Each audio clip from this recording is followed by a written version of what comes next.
ఉప ఎన్నిక ప్రచారంలో భాగంగా నంద్యాలలో ఏర్పాటు చేసిన భారీ బహిరంగ సభలో ప్రతిపక్ష నేత వైసీపీ అధినేత వైఎస్ జగన్మోహన్ రెడ్డి కీలక హామీలు ప్రకటించారు. నంద్యాల ఎస్పీజీ గ్రౌండ్ లో జరిగిన ఈ సభకు భారీ ఎత్తున నంద్యాల నియోజకవర్గ ప్రజలు పాల్గొన్నారు. ఈ సభలో శిల్పా మోహన్ రెడ్డి సోదరుడు శిల్పా చక్రపాణి రెడ్డి చేత జగన్ రాజీనామా చేయించి సంచలన రాజకీయాలకు తెరలేపారు. సభలో జగన్ స్పీచ్ హైలైట్స్. నంద్యాల పట్టణంలో ఇంతటి హడావిడి ఎప్పుడూ చూడలేదని, చంద్రబాబు కేబినెట్ మంత్రులు మొత్తం నంద్యాల నడి రోడ్డు పైన కనిపిస్తున్నారని, చివరకు బాబు లోకేష్ కూడా నంద్యాల రోడ్ల మీదనే తిరుగుతున్నారని జగన్ అన్నారు. నంద్యాల రోడ్లపై తిరుగుతూ మరలా అబద్ధపు వాగ్దానాలు చేస్తున్నారని జగన్ ఎద్దేవా చేశారు. నంద్యాలలో జరుగుతున్నది ఉప ఎన్నిక కాదు, ధర్మ యుద్ధం.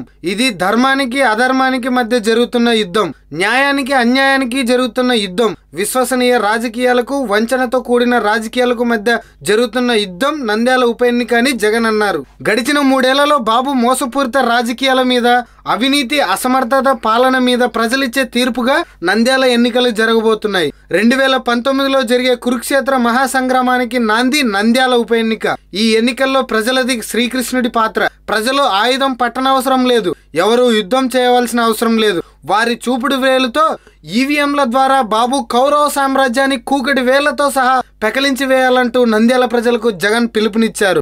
జగన్ ఇచ్చిన హామీలు: రోడ్ల విస్తరణలో నష్టపోయిన వారికి న్యాయం చేయడం, ఆర్యవైశ్య సోదరుల కోసం కార్పొరేషన్ ఏర్పాటు, నంద్యాల నుండి మైనార్టీకి ఎమ్మెల్సీగా అవకాశం, నంద్యాలలో వ్యవసాయ యూనివర్సిటీ ఏర్పాటు, నంద్యాలను మోడల్ టౌన్ గా తీర్చిదిద్దడం, నంద్యాలను జిల్లాగా ఏర్పాటు చేయడం, కేశవరెడ్డి సంస్థ ద్వారా నష్టపోయిన బాధితులకు న్యాయం చేయడం, కుందు నది ప్రక్షాళన, నంద్యాల ప్రజలకు ఇల్లు నిర్మించి రిజిస్ట్రేషన్ పత్రాలు నేరుగా లబ్ధిదారులకు అందజేత.